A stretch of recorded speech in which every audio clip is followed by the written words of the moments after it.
It is Diecast Buffet here again. It is time for my year 2008 NASCAR COT 164 scale collection. It's going to be a great video. Get you snacks, and we'll be getting all of our diecasts from that year, putting them in the studio, and we'll be talking about them. So, let's go. So, it is time for my 2008 NASCAR COT collection video for the 164 scale. Guys, there's going to be some incredibly rare diecasts we'll be showing in this video right now. So make sure to give the video a huge thumbs up and let's jump right into it. First diecast we'll be showing in this studio.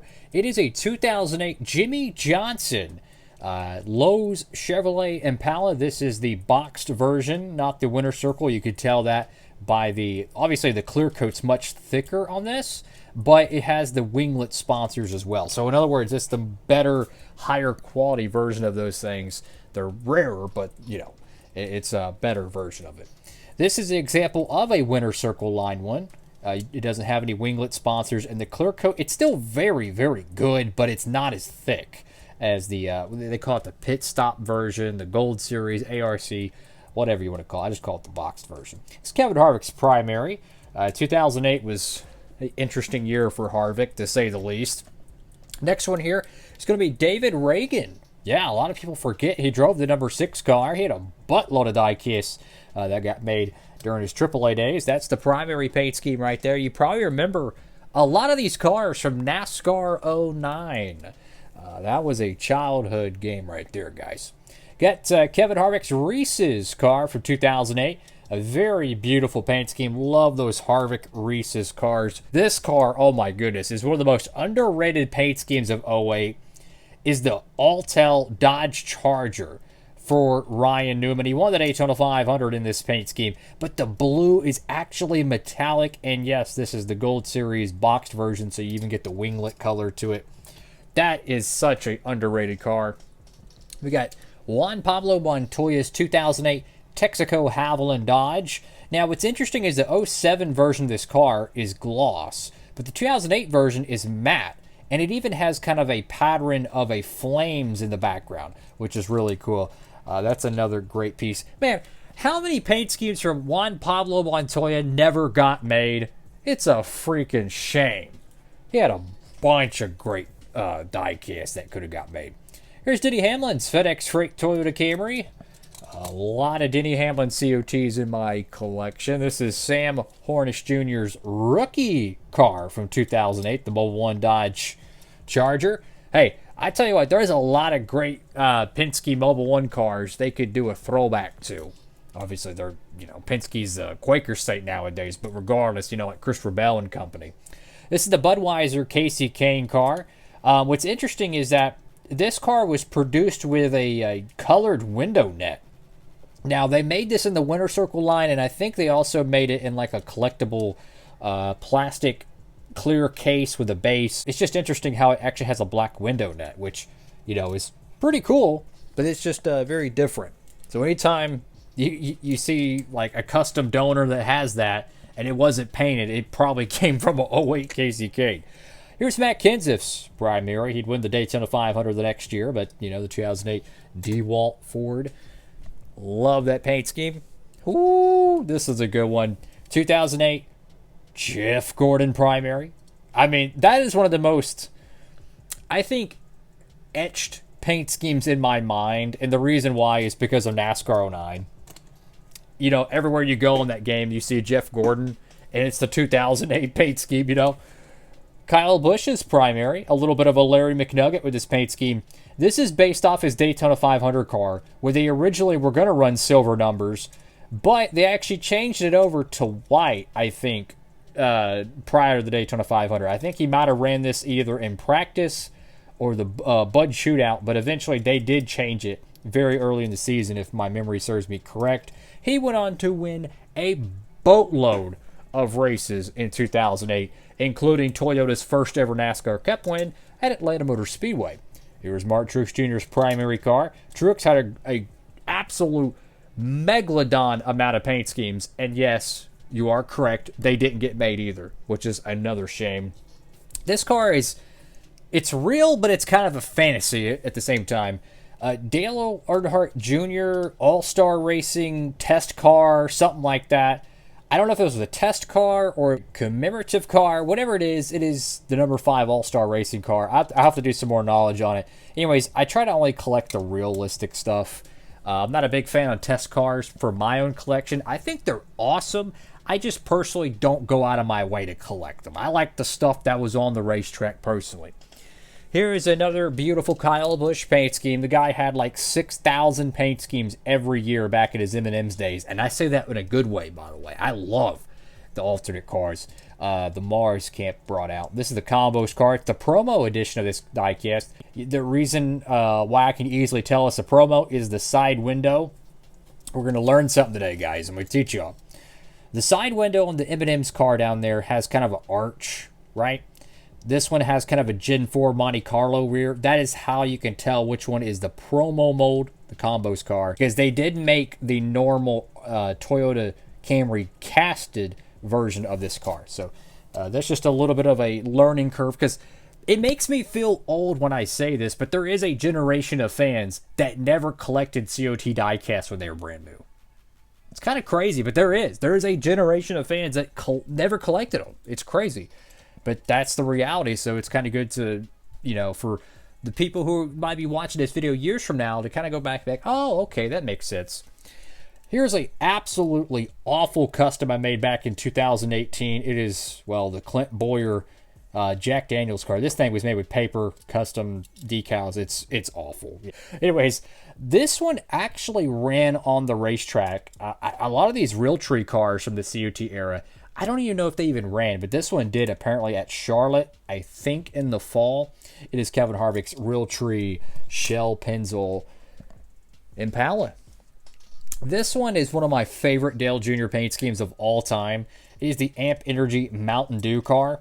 The reason why I love it so much is instead of just having a normal white paint job, it has this very light silver, not silver, but gray.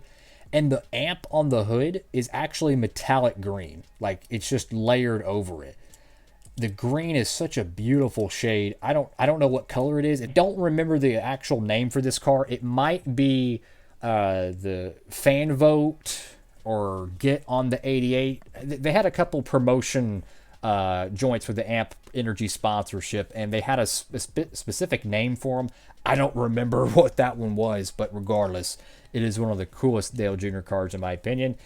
This one is a very overproduced diecast, Tony Stewart's primary.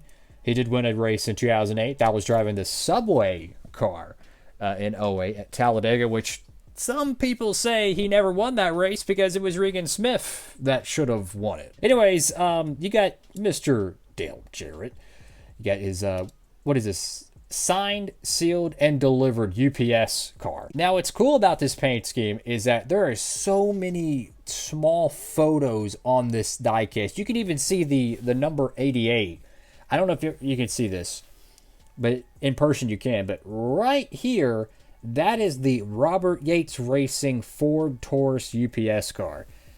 I love that. That is so cool. And you know what it reminds me of?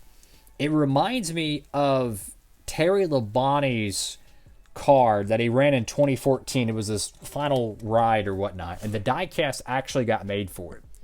And they got his 90s Kellogg's car on the deck lid. And they actually made that in 164. It's on there. You can check it out. Here's a Jeff Burton car I remember getting back in Christmas 2014, I think it was. This is the first ever COT diecast I have ever had. I got this car back in 2008, I think for my birthday, actually. And it was the only COT I had until 2013 because I was actually out of collecting for a few years. Not for a story time, but I'll try to keep it brief. Anyways, my local store stopped carrying NASCAR diecast from like most of 2008 to probably like 2017. But I started getting diecast again in 2013, and I was buying them online. Well, this car was like the newest car in my collection for like 5 years. So it's racing around on my, it's like a Duralast Cup Series style track. The same track pieces I filmed those videos with. And this car's racing against Gen 4s. It was pretty interesting. But yeah, I know that thing's overproduced till the cows come home, and I could easily buy a new one and it'd be, perfectly good. But that car holds a lot of sentimental value to me. That was the first ever COT diecast. It means a ton to me. This is one of the rarest cars from 2008. It is a Patrick Carpentier. I know his last name kind of looks like it's pronounced Carpenter, but it's Carpentier. I believe that's how Mike Joy pronounced it. Anyways, he had some great looking cars. He even won a pole in 2008, I believe. This diecast is super, super rare. Good luck finding it. It's a fantastic looking race car, by the way. We're going to go ahead and zoom out a little bit here, give a little bit more room. We got a whole bunch. I mean, literally a whole bunch of 2008 cars to keep going through. Here's Matt Kenseth for the RL Carriers Ford Fusion. A lot of people don't remember that car. Kenseth had so many great paint schemes back in his Roush days, man. I mean, whoo, even his Busch cars, the Busch Series cars. Here's an alternate David Ragan car. It's the AAA Show Your Card and Save Ford. He had some very, very good-looking paint schemes. And here's another one. AAA Travel Ford Fusion. Now, what's cool about this car is the whole paint scheme has road maps. Like, like the lines. It has, like, the streets and the highways. It's actually noticeable across the whole car. It's fantastic. It looks like damage from afar, but it's not. That's the part of the design. And I thought I had all three of David Ragan's cars, that being this one here, here, and here from 2007. A couple months ago, I looked. There's a fourth one. I didn't even know it. There's another one out there. I could not believe there was a fourth David Ragan 164 release. I couldn't believe it. I'm like, this has got to be a bunch of BS. No, apparently it's real. I couldn't believe it. You got Dale Earnhardt Jr.'s 3 doors down National Guard Gray Ghost car. This paint scheme has been mimicked many times throughout the Darlington throwback era, but this car, oh my goodness, silver, it's beautiful. Silver and black on this car is unbelievable, especially that Mountain Dew decal. It's that old school 2000s Mountain Dew logo, silver background, black writing. 3 doors down, a lot of great music there. Whoo, that is a epic Dale Jr. diecast. Epic. If I had a dime for every 43 car alternate paint scheme that never got made in 1/64 scale, I would probably have a whole lot more COTs. I'm telling you, they had probably 100 throughout the 2000s that didn't get made from the 43 camp. I mean, literally, like, go look up like a random 2004 Jeff Green paint scheme on J-Ski. There's like 10 of them. And there's so many paint schemes from the Petty Enterprises day, and even the transition when they were like merging with like Gillette, Evernham, and whatever team. There are so many alternate paint schemes. I mean, we're talking like all the Cheerios cars, all the Go-Gurt cars, the Pop Secret cars. So many of them never got made in 1/64. It's absolutely embarrassing because I love the 43 cars. And to my knowledge, they only made 3 paint schemes for 2008 for the 43. The primary Cheerios car, the 50th anniversary Petty car, and then they made the General Mills Lucky Charms Tricks car. I think that's the only 3 that got made in 08. And I know there was more paint schemes, apparently. This is the Big Red Chewing Gum number 42 car for Juan Pablo Montoya. Another great-looking paint scheme there. This one's a little bit beat up. It is one of the multi-driver cars from 2008. This is the David Rudiman version of the 44 UPS car. This has a metallic white finish, which is very nice. This is another David Rudiman one. This is the Kentucky Derby car. And yes, I did modify the wheels on these because they're MWR cars. They originally ran with chrome wheels, I believe, for all of them. I prefer accuracy. I think chrome wheels look so cool. So I'm like, you know what? I'm going to put it on there. It's for my collection. Same with this one. This was factory made with black wheels, and I put chrome on there. Now, this is an early form of the chrome paint I used to use. I should really repaint these. This is more of like a Sharpie, not like an actual paint. Anyways, this is Michael Waltrip's primary car for 2008. I think he ran part-time this year. And I mentioned that 44 being alternate. That's actually the Dale Jarrett version of it. Excuse me. This is the Dale Jarrett version. This one's the David Rudiman 44 version. It's hard to tell, but yeah, this one's pretty beat up as well. I think there's 2 or 3 different drivers that drove the 44 that actually got made in 164. I don't remember all the drivers. This one's a custom that's based on Reed Sorensen's 2008 Bud Shootout car. This was made in 2020. It's not the best. I would do a lot better nowadays. You could see a lot of wrinkles. That's what happens when you use the wrong clear coat. Anyways, that's a car that I would not mind redoing. This is one of the most forgotten Hendrick Motorsports drivers. I don't want to be that guy, but it really is, because he was between Kyle Busch and Mark Martin. 2008 Casey Mears number 5 campaign. Oh boy. It's a great looking paint scheme, but yeah, 2 first ballot Hall of Famers. You're gonna get you're gonna be forgotten about, unfortunately, pretty quick. There's Matt Kenseth with the Carhartt Ford. That's another beautiful COT diecast. We got Mr. Greg Biffle, the Biff, and the 3M Ford. Love that paint scheme.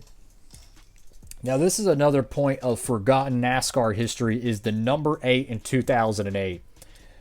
Eric Almirola, Mark Martin, maybe another driver or two. This one's the Mark Martin U.S. Army number 8. They had a buttload of paint schemes this year, too. Unfortunately, only 2 got made. The patriotic U.S. Army car and then that one there. So, once again, like, as many diecasts that actually got made in the COT era, there's still a megalodon worth that did not, unfortunately. This paint scheme right here pretty much started the Darlington throwback trend. It was ran at the Southern 500 in 2008. And yes, the Southern 500 didn't return back to Labor Day weekend until 2015, and that's when the Darlington throwback crave came. But Dale Jr. kind of originated it by running a DW, I believe it was DW paint scheme in 2008 there. So that kind of was like a preview, if you will. Here is one of the most overproduced diecasts in history, the National Guard number 88, 164 from 2008. They made a megalodon of them. I could not believe how much merchandise still floats around from 2008. It's a blessing and a curse. Because it's a blessing because there's donors, but it's a curse because it's everywhere. If you have it, you know, what are you going to do with it? No one wants it. Here's a very, very sharp looking car, the Kyle Busch Snickers car. This paint scheme is where he won Toyota's first ever Cup race. They actually made a Atlanta race to win. Believe it or not, it's super rare. And it actually has printed confetti on the windshield. But he won at Atlanta Motor Speedway in the Snickers car. They made a race to win. Unfortunately, good luck finding it. But yeah, it's really cool. Whew, one of the best looking Kevin Harvick paint schemes of all time. The Pennzoil Platinum, I almost said Ford, but Chevy. Oh my gosh, this car is amazing. It has like pistons on the side. You got all these graphics and swirls and gradients. I mean, their paint scheme department, they went crazy on that. We mentioned Bobby Labonte earlier with the Cheerios car. Well, here's the primary. What a great looking paint scheme. Love that, just simple. I like how it has different sponsors on each side. One side says Hamburger Helper, the other side says Pillsbury. I think it's pretty cool how they have all these different brands on there. This is a Denny Hamlin FedEx Kinko's car. I missed the colored cars that Denny Hamlin used to have each week. You know, to go to New Hampshire, have a green car. You go to freaking Pocono, they have a blue car, or X, Y, and Z. This is a fantasy custom. I had some spare decals from that 41 Reed Sorensen set. And I said, you know what? We're gonna do something crazy. This is a all silver 41 car with very unique painted wheels. This was made in 2020. It was really stupid. I hand painted the car silver. I should have just spray painted it. It would have made it a gajillion times easier. But I painstakingly kept painting it with like a paint pen. That was really stupid. Anyways, yeah, it's like an alternate version of the car, and I'll show both of them real quick, and it'll kind of give you an idea of the differences. Like the sides on the silver version are just the Target logos, and the sides on the actual real Bud Shootout car have Polaroid. So that's just a little bit of it, and it has Energizer on the top. And the next one, well, one of the in my opinion, one of the worst aging diecasts from 2008 is the Carl Edwards Office Depot car. I can't tell you how many of these things I have seen that are yellowed till the cows come home. Same thing with this Matt Kenseth number 17 over there. The 45 Kyle Petty car, I think it's Marathon Oil or something. Anyways, those cars, for whatever reason, the plastics on them they're aging like milk. And it's sad, but it just shows you how, like, there's some diecasts that were manufactured in the mid-90s. They're not even yellowed. And you got a car made in '08, and it looks like it's been living in a Marlboro shack. So it just shows you not all plastics are created equal. And the final diecast, yes, the final diecast here is this Jamie McMurray Irwin Tools 26 car. One of the most forgotten paint schemes, I think, out there. He had a great amount of paint schemes. Yeah, they didn't get made either. Go figure. He won Talladega in 2009 for the 26 camp. He won the 2007 Daytona Pepsi 400. I think that was the final Pepsi 400 because it moved to Coca-Cola sponsorship. Anyways, his Roush tenure was very interesting. And I think the reason why it ended is because NASCAR was forcing the big cup teams to go from 5 teams to 4. And Roush basically had to let someone go, and McMurray was the odd man out. So he went back to Ganassi, and hey, he won the 500, he won the Brickyard, and he freaking won the Charlotte Fall Race. Nearly won the Coca-Cola 600. I mean, this guy nearly won everything in 2010. Juan Pablo Montoya almost won a freaking oval race at Fontana. I mean, that Ganassi team in 2010